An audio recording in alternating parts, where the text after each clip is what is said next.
মানুষের জীবনে, মুসলিমের জীবনে কত গুরুত্বপূর্ণ একটি মাস, তা আমরা মুসলমান, হতভাগা মুসলমান তার মর্যাদা বুঝতে পারি না।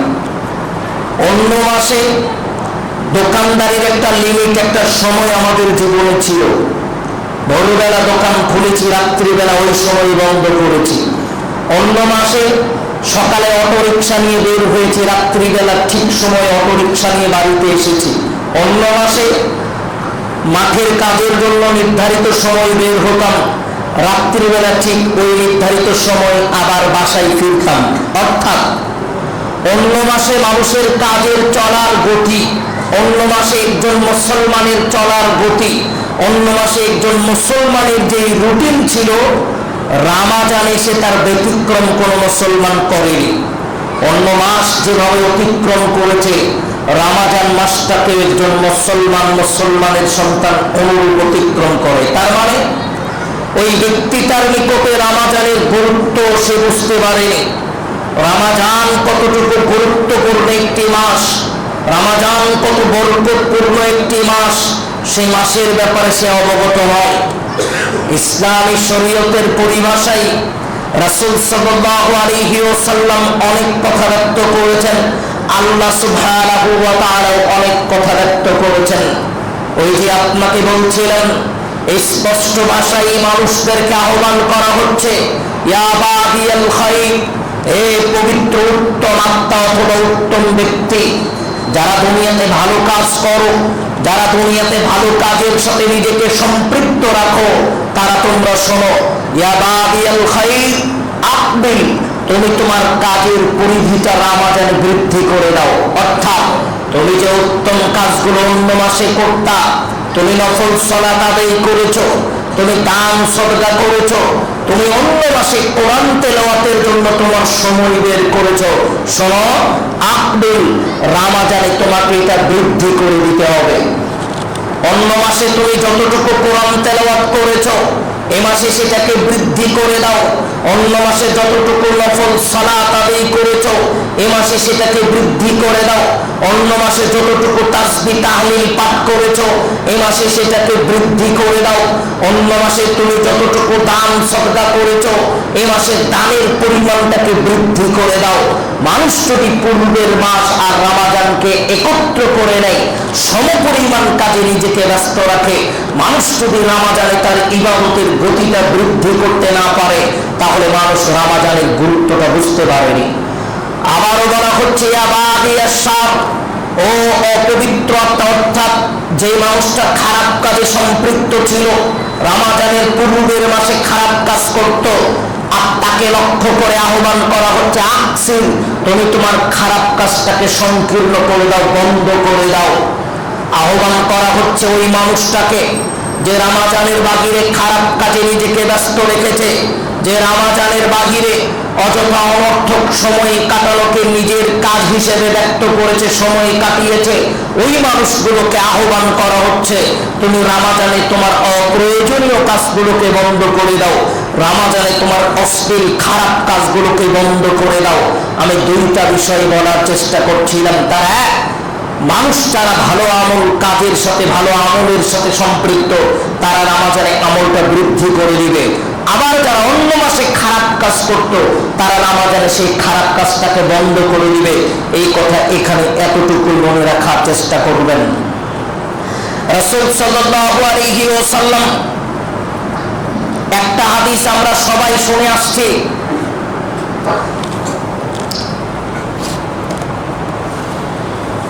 যে হাদিসটুকু প্রত্যেকটা জুমার খুতবায় আমরা শুনে থাকি। রাসূল সাল্লাল্লাহু আলাইহি ওয়াসাল্লাম স্পষ্ট ভাষায় ব্যক্ত করছেন, কুল্লু আমাল ইবনে আদম ইউদাফুল হাসানাতু বিআশরি আমসালিহা। আল্লাহর নবী বলছেন, শোনো, রমজান মাসের আমল অন্য মাসের আমল আর রমজানের আমলের নেকির তফাৎ কেমন। আল্লাহর নবী বলছেন, এই রমজানে একজন আদম সন্তানের আমলকে, নেকিকে আল্লাহ সুবহানাহু ওয়া তাআলা 10 থেকে 700 গুণ পর্যন্ত বৃদ্ধি করে দেন। এই নেকির হাদিসটুকু আমরা সবাই জানি। এই হাদিস প্রত্যেক রমজানে ইমাম সাহেব মেম্বার থেকে উপস্থাপন করেন, কিন্তু এর গুরুত্ব আমাদের ভিতরে আসেনি। 10 থেকে 700 গুণ পর্যন্ত বৃদ্ধি করে দেওয়া হয়, এটা একটু আপনাকে আমাকে ভেবে দেখতে হবে। যাই হোক, আমি বেশি ভূমিকা টানবো না। আমি আপনাকে প্রথম আলোচনায় যেটা বলতে চাচ্ছিলাম, রমাজান কেন এত গুরুত্বপূর্ণ একটি মাস, রমাজান ইসলাম কেন এত গুরুত্ব দিয়েছে, রাসূল সাল্লাল্লাহু আলাইহি ওয়াসাল্লাম রমাজানকে গুরুত্ব দিলেন। আল্লাহ সুবহানাহু ওয়া তাআলা নিজে মুসলমানের নেকিগুলোকে 10 থেকে 700 গুণ পর্যন্ত বৃদ্ধি করে দিলেন। শুধু এটাই নয়, কেন রমাজান গুরুত্বপূর্ণ মাস? রমাজান কোরআন নাজিলের মাস। কোরআন আল্লাহ সুবহানাহু ওয়া তাআলা রমাজান মাসে নাজিল করেছেন, অবতীর্ণ করেছেন। এর জন্য রমাজানকে গুরুত্ব দেওয়া হয়। কোরআনুল কারীমের মর্যাদা এটা অন্য আলোচনা। আমি শুধু আপনাকে বলতে চাচ্ছি, কোরআন নাজিলের মাস হচ্ছে রমাজান। রাসূল সাল্লাল্লাহু আলাইহি ওয়াসাল্লাম এই বিষয়ে ব্যক্ত করেছেন, আল্লাহ সুবহানাহু ওয়া তাআলা ব্যক্ত করেছেন শাহরু রমাদান। আল্লাহ সুবহানাহু ওয়া তাআলা স্পষ্ট ভাষায় বলছেন, শাহরু রমাদান আল্লাযী উনজিলা ফীহিল কুরআন, আমি রমাজান মাসে কোরআনকে অবতীর্ণ করেছি। শুধু তাই নয়, ইন্না আনজালনাহু, আল্লাহ সুবহানাহু ওয়া তাআলা সূরাতুল কদরের 1 নম্বর আয়াত থেকে কয়েকটা আয়াতে কয়েকটা বিষয়ে কথা ব্যক্ত করেছেন। তার প্রথম কথা, এই কোরআনকে অবতীর্ণ করা হয়েছে রমাজানের লাইলাতুল কদরে হোক, রমাজানে হোক। আল্লাহ সুবহানাহু ওয়া তাআলা বোঝাচ্ছিলেন রমাজানের কথা। আমি আপনাকে বোঝাতে চাচ্ছিলাম, রমাজান কোরআন নাজিলের মাস, এই জন্য রমাজানকে ইসলাম গুরুত্ব দিয়েছে, আল্লাহ এবং তার নবী গুরুত্ব দিয়েছে। খুব সংক্ষিপ্ত করে কয়েকটা পয়েন্ট বলবো। রমাজান অন্য মাসে গোটা মাস, গোটা বছরে শয়তানকে উন্মুক্ত করে রাখা হয় মুসলমানদের ধোঁকা দেওয়ার জন্য, কিন্তু রমজান এমন একটা মাস, সহিহুল বুখারীর 1888 নম্বর হাদিস অনুযায়ী কয়েকটা শব্দের যেই কথা, ইদা জা রমাজান, যখন রমাদান মানুষের সম্মুখে উপস্থিত হয়, তখন এই রমাজানে আল্লাহ সুবহানাহু ওয়া তাআলা, রাসূল সাল্লাল্লাহু আলাইহি ওয়াসাল্লামের পরিভাষায় আল্লাহ সুবহানাহু ওয়া তাআলা যুফিজাতি শায়াতিন, শয়তানকে শিকলাবদ্ধ করে দেন। অন্য হাদিসে ফতিহাত আবওয়াবুস সামা, অন্য হাদিসে রাসূল সাল্লাল্লাহু আলাইহি ওয়াসাল্লাম যে কথাটা ব্যক্ত করেছেন, আল্লাহ সুবহানাহু ওয়া তাআলা রমাজানের এই রমাজান মাসে জান্নাতের দরজাটা খুলে দেন, জাহান্নামের দরজাটা বন্ধ করে দেন। রমাজান মাস এই জন্যই গুরুত্বপূর্ণ মাস। আরো আল্লাহর নবী অনেক কথা ব্যক্ত করেছেন। রমাজান সাহারি যে খাবেন আপনি, সাহারিতে আল্লাহর নবী বলছেন, সাহারিতে আল্লাহ বরকত দিয়েছেন, যেটা অন্য মাসে কোনো মানুষ যদি সাহারি খায় সে বরকতের কথা আল্লাহর নবী বলেননি, কিন্তু রমাজানে সাহারিতে বরকত রয়েছে। আল্লাহ নবী এজন্যই বলছেন, তাসাহারু, তোমরা সাহারি খাও, সাহারিতে বরকতের কথা আল্লাহর নবী ব্যক্ত করেছেন। আর সিয়ামু জুন্না, অন্য মাসে নফল সিয়াম আদায় করলেন। এই সিয়াম আর রমাজানের সিয়ামের পার্থক্য, ওই যে আল্লাহর নবী বলছেন আসিয়ামু জুন্না, সিয়াম এক হাদিসে বলছেন সিয়াম হচ্ছে ঢাল স্বরূপ, আরেক হাদিসে আল্লাহর নবী যেই কথাটা ব্যক্ত করছেন, সিয়াম হচ্ছে একমাত্র আমার জন্য, এর প্রতিদান একমাত্র আমি নিজে তাকে দেব। অন্য মাসের সিয়াম থাকলে অন্য মাসের কথা আল্লাহর নবী এইভাবে ব্যক্ত করেননি, আল্লাহ সুবহানাহু ওয়া তাআলা এইভাবে ব্যক্ত করেননি। আমি যেটা খুব সংক্ষিপ্ত করে বলতে চাচ্ছি, এক, রমাজান মাস কেন গুরুত্বপূর্ণ? রমাজানে আল্লাহ সুবহানাহু ওয়া তাআলা কোরআনুল কারীম নাযিল করেছেন, এই জন্য রমাজান মর্যাদাপূর্ণ মাস। রমাজান মাসে আল্লাহ সুবহানাহু ওয়া তাআলা শয়তানকে আবদ্ধ করে রাখেন, শয়তানকে শিকলাবদ্ধ করে রাখেন, এই জন্য রমাজানের মর্যাদা রয়েছে। রমাজানে জাহান্নামের দরজাটা বন্ধ করে দিয়ে জান্নাতের দরজাটা খুলে দেওয়া হয়, এই জন্য রমাজানকে গুরুত্ব দেওয়া হয়েছে। রমাজানে অন্য মাসের সাহারি আর রমাজানের সাহারির ভিতরে পার্থক্য, সাহারিতে আল্লাহর নবীর পরিভাষায় আল্লাহ বরকত দান করেছেন, এই জন্য রমাজান গুরুত্বপূর্ণ। রমাজানের সিয়াম হচ্ছে ঢাল স্বরূপ, একজন মানুষ আর সিয়ামুল জুন্নাহ, রমাজানের এই সিয়ামটাকে ঢাল হিসেবে ব্যবহার করতে পারবে, এটার অনেক ব্যাখ্যা আছে। আমি আপনাকে সংক্ষিপ্তভাবে আলোচনার প্রথম অংশে, প্রথম পর্যায়ে যেটা বোঝাতে চাচ্ছিলাম, কয়েকটা কথাই যেটা বলতে চাচ্ছিলাম, রমাজান মাস গুরুত্বপূর্ণ মাস, রমাজান মর্যাদার মাস। এবার আপনাকে যেটা বলতে চাচ্ছি, রমাজান পাওয়ার পরে একজন মুসলমান রমাজানটাকে কিভাবে অতিক্রম করবে। সাহাবায়ে কেরাম, সালফে সালিহিন রমজানকে কেমন ভাবে অতিক্রম করেছে, কাটিয়েছে, তার কয়েকটা কথা বলবো। আজকে আপনার আমাদের মুসলমানের কোরআনের সাথে কোনো সম্পর্ক নাই। মুসলমান কোরআনের সাথে কোনো সম্পর্ক রাখে না। রাসূল সাল্লাল্লাহু আলাইহি ওয়াসাল্লাম থেকে শুরু করে সাহাবায়ে কেরাম, তাবে সালফে সালিহিন, এই সমস্ত সালাফগণ কোরআনের সাথে কেমন সম্পর্ক রাখতো, বিশেষ করে রমজানে কেমন সম্পর্ক রাখতো, আপনার আমার একটু জানা দরকার। রাসূল সাল্লাল্লাহু আলাইহি ওয়াসাল্লামের কথা আয়েশা রাদিয়াল্লাহু আনহা বর্ণনা করছেন। একদা একদিন রাসূল সাল্লাল্লাহু আলাইহি ওয়াসাল্লাম আন ফাতিমা আলাইহা, আল্লাহর নবী ফাতিমা রাদিয়াল্লাহু আনহাকে ডাকলেন। ডাকার পরে ফাতিমা রাদিয়াল্লাহু আনহাকে কিছু কথা বললেন। ওই কথাটা কেমন ছিল? ফাতিমা রাদিয়াল্লাহু আনহাকে আল্লাহর নবী স্পষ্ট ভাষায় বলছেন, ফাতিমা শোনো, আজকের পূর্বে রমজান মাসে জিবরাইল আমার নিকটে আসতো। জিবরাইল আমার নিকটে আসার পরে জিবরাইল যখন আমার নিকটে আসতো, জিবরাইল একবার কোরআন শোনাতো, অর্থাৎ পুরা রমজানে জিবরাইল আমাকে একবার কোরআন শোনাতো। কিন্তু ফাতিমা, জিবরাইল কুল্লা সানাতিন মাররাতান, একবার কোরআন শোনাতো। কিন্তু এইবারে জিবরাইল আমার নিকটে আসলো, আসার পরে মাররাতাইন, জিবরাইল আমাকে দুবার কোরআন শোনালো।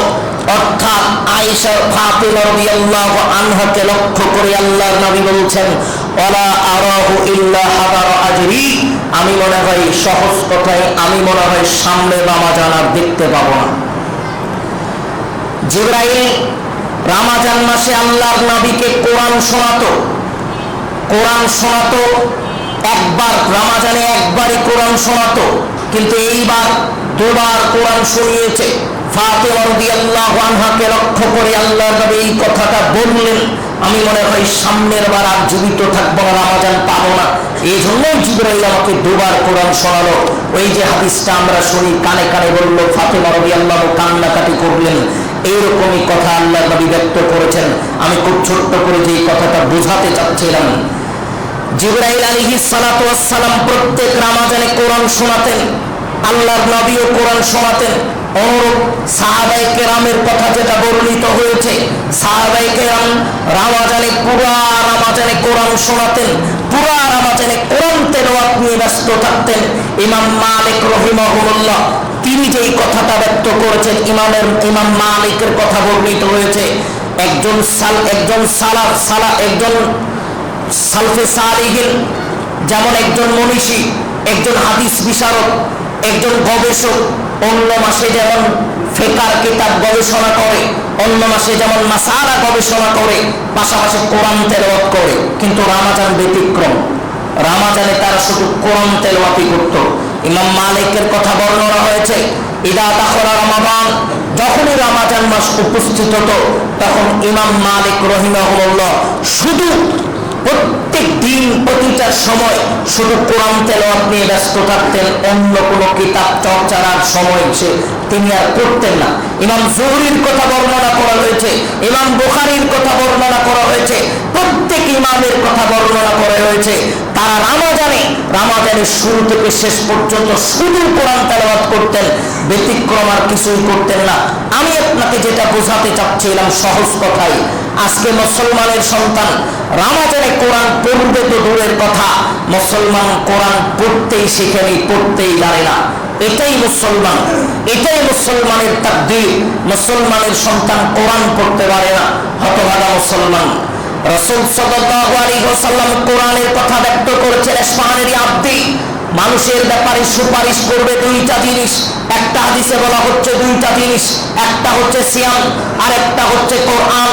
মানুষের ব্যাপারে তারা সুপারিশ করবে, আল্লাহ মানাতুন নাওমা, আমি তাকে রাত্রিতে ঘুমাতে দেইনি, আমাকে রাত জেগে জেগে সে তেলাওয়াত করেছে। আরো অনেক কথা, সহজ কথায় কোরআন সুপারিশ করবে। আবার আল্লাহর নবী এই কথাটাও ব্যক্ত করলেন, কোন মানুষ যদি কোরআন তেলাওয়াত না করে, কোন মানুষ যদি কোরআনের মর্যাদা দুনিয়াতে না দেয়, কোন মানুষ যদি কোরআন শিক্ষা গ্রহণ না করে, তাহলে কোরআন তার বিপরীতে সাক্ষী দিবে বিচারের ময়দান। কোরআন তার বিপরীতে সাক্ষী দিবে, আল কোরআন হুজ্জাতুল লাকা ওয়া আলাইক, কোরআন মানুষের পক্ষে বিপক্ষে দু ব্যাপারেই সাক্ষী হবে। একজন মুসলমানের সন্তান কোরআন পড়তে পারে, কোরআন বিচারের ময়দানে তার পক্ষে সাক্ষী দিবে। একজন মুসলমানের সন্তান জীবদ্দশায় কোনোদিন কোরআন পড়েনি, ও হজ করেছে, ও তাহাজ্জুদ করেছে, ও প্রত্যেক বছর হজ কাজে হজের জন্য গেছে, হজ কার্য সম্পাদন করেছে, ও প্রত্যেক সারা বছর প্রতিটা দিন রাত্রিবেলা তাহাজ্জুদের সালাতে সম্পৃক্ত ছিল, কিন্তু শুধু কোরআন পড়তে পারে না। বিচারের ময়দানে তাকে আল্লাহ জিজ্ঞেস করবেন, কোরআন কেন পড়নি, কোরআন কেন পড়তে পারো না? এই ব্যাপারে আল্লাহ প্রত্যেকটা মানুষকে সাক্ষী দিবেন, আল্লাহ সাক্ষ্য হিসেবে দাঁড় করাবেন। আমি আপনাকে এই কথা দ্বারা যেটা বোঝাতে চাচ্ছি, রমাজানে আল্লাহর নবী কোরআন তেলাওয়াত করতেন, পুরা মাস কোরআন তেলাওয়াতে কাটাতেন, সাহাবায়ে কেরাম পুরা মাস কোরআন তেলাওয়াতে কাটাতেন। এই ব্যাপারে অনেক সবকটারই হাদিস বলা যাবে আপনার সম্মুখে। আমি শর্ট করে যেটা বোঝাতে চাচ্ছি, আল্লাহর নবী রাসূল সাল্লাল্লাহু আলাইহি ওয়াসাল্লাম যেমন কোরআন তেলাওয়াতে রমাজান কাটাতেন, সাহাবায়ে কেরাম কাটাতেন, সালফে সালিহিন কাটাতেন, কিন্তু আজকে মুসলমান কোরআনের সাথে সময় কাটাবে, মুসলমান তো কোরআনই পড়তে পারে না। মুসলমান কোরআন পড়াই শিখেনি। এর জন্য যেটা গুরুত্ব দিতে বলছিলাম, এই রমাজান যতদিন বাকি থেকেছে, যতদিন বাকি আছে, এই বাকি সময়গুলোতে প্রতিজ্ঞাবদ্ধ হতে হবে। এই বাকি সময়ে যে কোনো মূল্যে আমাকে কোরআন শিখতে হবে, যে কোনো মূল্যে আমাকে কোরআন শিখতে হবে, যে কোনো মূল্যে আমাকে কোরআন শিখতে হবে। সহজ একটা কথা আপনাকে বলি মুরব্বী, সারা জীবনে তাহাজ্জুদ করেছেন, সারা জীবনে হজ করেছেন, অজস্র অগণিত টাকা ধন সম্পদ দান করেছেন, কিন্তু কোরআন যদি না শিখে মৃত্যুবরণ করেন, বিচারের মধ্যে কোরআনের জন্য কিয়ামতের দিন আল্লাহ আপনাকে দাঁড় করাবেন। কোরআন যদি আপনার বিপক্ষে চলে যায়, তাহলে অন্যান্য আমল দিয়ে সহজে নাজাত পাবেন, এই চিন্তা আপনার জন্য বৃথা। আমি আপনাকে যে বিষয়টা গুরুত্ব দিতে চাচ্ছিলাম, রমাজান পেয়েছেন, রমাজানে কোরআন শিক্ষার একটা সময় বের করেন। যে কোনো মূল্যে আমি কোরআন শিখব। জীবনে বহু সময় কাটালাম, জীবনে বহু ব্যবসা বাণিজ্য করলাম, জীবনে বহু রাস্তাঘাট জমি জমা ক্রয় করেছি, জীবনে অজস্র অগণিত সম্পদ কিনেছি, অজস্র অগণিত সম্পদের মালিক হয়েছে। ওগুলোর পরে রমাজান পেয়েছি, অন্তত রমাজানে আমি একটু 2-4 মিনিট হলেও, 2-4-10 মিনিট হলেও একটু কোরআন শিক্ষার জন্য সময় বের করব। এই কথাটা একটু হলেও আপনাকে গুরুত্ব দিতে হবে। যে কোনো মূল্যে আপনাকে কোরআন শিখতে হবে। অন্তত আজকের খুতবায়, গোটা খুতবায় কিছু না বুঝলেও, কোনো কথা গুরুত্ব না দিলেও, অন্তত দিনবাই হিসেবে, মুসলমান হিসেবে আপনার কাছে অনুরোধ করে গেলাম, যে কোনো মূল্যে মৃত্যুবরণের আগে কোরআন শিখবেন। কেন? কোরআন শিক্ষার গুরুত্বের ব্যাপারে আপনাকে বক্তব্য দিচ্ছি না, তবে যেটা বোঝাতে চাচ্ছি, মরা পর্যন্ত কোনো মানুষ যদি কোরআন না শেখে, আর যদি নিজেকে মুসলমান দাবি করে, কিয়ামতের দিন আল্লাহ তাকে জিজ্ঞেস করবেন, কোরআন দুনিয়াতে কেন শিখনি? এই জবাব তুমি আগে আমার কাছে দাও। ওই জবাব আল্লাহ আপনার নিকট থেকে নেবেন। যেই কিতাব আল্লাহ আপনার জন্য নাজিল করলেন, যেই কিতাব আল্লাহ আপনাকে উদ্দেশ্য করে নাজিল করলেন, যেই কিতাব পড়ে মুসলমান তার জীবন পরিচালনা করবে, যেই কিতাব পড়ে মুসলমান তার কদম ফেলবে, পা ফেলবে, যেই কিতাব পড়ে মুসলমান তার জীবনের প্রত্যেকটা সিদ্ধান্তের ব্যাপারে সঠিক সিদ্ধান্ত নেবে, সেই কিতাবই মুসলমান মরা পর্যন্ত কোনোদিন খুলে দেখেনি। সেই কিতাব 50-55 বছর বয়স হচ্ছে, আজ পর্যন্ত মুসলমান একদিনও খুলে দেখেনি। তাহলে মরার পরে মুসলমানের অবস্থা কেমন হতে পারে? একবার হলেও নিজে নিজেকে জিজ্ঞেস করা দরকার। আল্লাহ তো আমাকে জিজ্ঞেস করবে, এত জমি জমা কেন কিনেছিলা, কেন কিনোনি, অথবা কেন কিনেছিলা, আল্লাহ এটা জিজ্ঞেস করবেন না। মাস্টার্স ইংলিশে কেন করনি, আল্লাহ এটা জিজ্ঞেস করবেন না। থিসিস কেন করনি, আল্লাহ এটা জিজ্ঞেস করবেন না। তুমি মেডিকেল স্টুডেন্ট কেন হওনি, আল্লাহ এটা জিজ্ঞেস করবেন না। তুমি ইঞ্জিনিয়ার কেন হওনি, আল্লাহ এটা জিজ্ঞেস করবেন না। আল্লাহ আপনাকে জিজ্ঞেস করবেন, কোরআন কেন শিখুন, এই হিসাবটা আগে দাও। অতএব মুসলমান, রাসূল সাল্লাল্লাহু আলাইহি ওয়াসাল্লাম আরো হাদিস ব্যক্ত করেছেন, আবওয়াদান নাস, আল্লাহর নবী রমাজানের কথা ব্যক্ত করেছেন।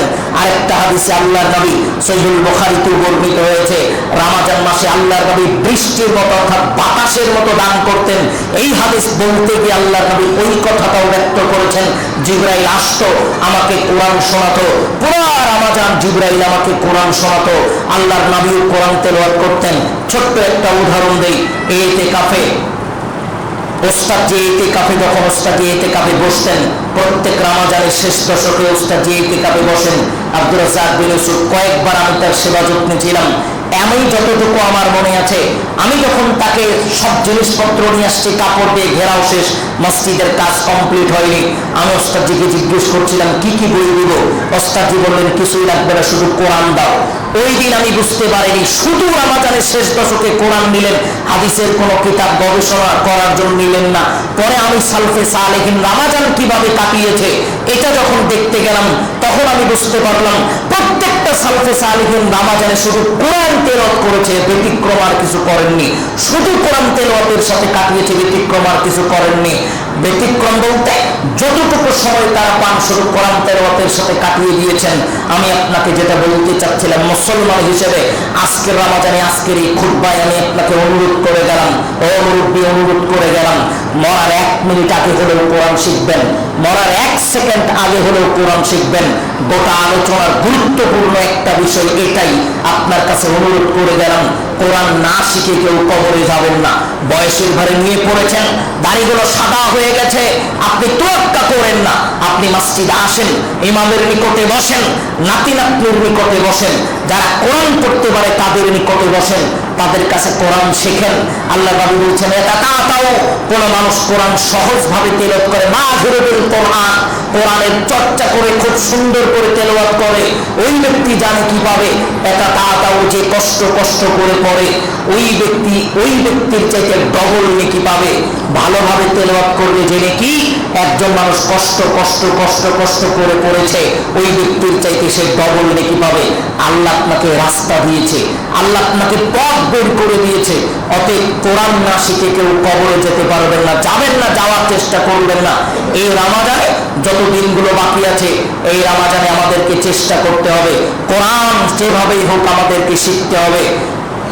কয়েকটা বিষয় আপনাকে বলতে চাচ্ছিলাম, যেহেতু সময় সংক্ষিপ্ত, কয়েকটা বিষয় বলার চেষ্টা করব। আমি প্রথম অংশে যেটা বলতে চাচ্ছি খুব সংক্ষিপ্ত করে আরেকবার বলি। রমাজান গুরুত্বপূর্ণ এজন্যই রমাজানে আল্লাহ কোরআন নাজিল করেছেন, এছাড়াও আরো অনেক কথা আপনাকে বললাম। দ্বিতীয় কথা, আপনি কিভাবে রমাজান অতিক্রম করবেন? রমাজান এমন ভাবে অতিক্রম করবেন যেমন ভাবে সালফে সালেহিন অতিক্রম করেছে। সালফে সালেহিন অতিক্রম করেছে মানে রমাজানে সালফে সালেহিন সব সময় কোরআনের সাথে সম্পৃক্ত ছিল। রমাজানে সালফে সালেহিন ইবাদতে লম্বা সেজদা, ইবাদতে লম্বা সময় তারা কাটিয়ে দিত। রমাজানে সালফে সালেহিন তাসবিহ তাহলিলের সময় কাটিয়ে দিত। রমাজানে সালফে সালেহিন রাত্রিবেলা জেগে জেগে ইবাদত করত। রমাজানে সালফে সালেহিন দান সদকার সাথে সম্পৃক্ত ছিল। এভাবেই তারা রমাজান কাটিয়ে দিয়েছে। ইতিকাফের সাথে তারা রমাজান কাটিয়ে দিয়েছে। ইতিকাফের ফজিলতের ব্যাপারেও আলোচনা শুনেছেন, আমি ওই দিকে আর যেতে চাচ্ছি না। আমি আপনাকে আলোচনার প্রথম অংশে রমাজান কিভাবে কাটাবেন তার ভিতরে অন্য কোনো একটি বিষয় মনে রাখার অনুরোধ করব, তা হচ্ছে কোরআন না শিখে কেউ কবরে যাবেন না। এই কথাটি একটু অনুরোধ করে গেলাম। কোরআন শিক্ষা ছাড়া, কোরআন না শিখে কেউ কবরে যাওয়ার চেষ্টা করবেন না। ও মুরব্বী, কবরে যাবেন না। রাসূল সাল্লাল্লাহু আলাইহি ওয়াসাল্লাম বলছেন, আল কোরআন হুজ্জাতুন লাকা ওয়া আলাইক, কোরআন বিচারের ময়দানে মানুষের পক্ষেও সাক্ষী দিতে পারে, কোরআন বিপক্ষেও সাক্ষী দিতে পারে। অতএব রমাজান একটি কোরআন শিক্ষার মাস, রমাজান কোরআন শিক্ষার অন্যতম একটি মাস। অতএব রমাজানে আপনাকে আমাকে যে কোনো মূল্যে যেভাবে হোক কোরআন শিক্ষার একটা সময় বের করতে হবে। আল্লাহ এই রমাজানে আমাদেরকে কোরআন শিক্ষার মতো একটা সময় বের করে দিন, আল্লাহুম্মা আমিন। অবশ্যই যেন আমরা কোরআন শিখেই মৃত্যুবরণ করতে পারি, আল্লাহ সেই তৌফিক দান করুন, আল্লাহুম্মা আমিন। আলোচনার দ্বিতীয় যে বিষয়টা বলতে চাচ্ছিলাম,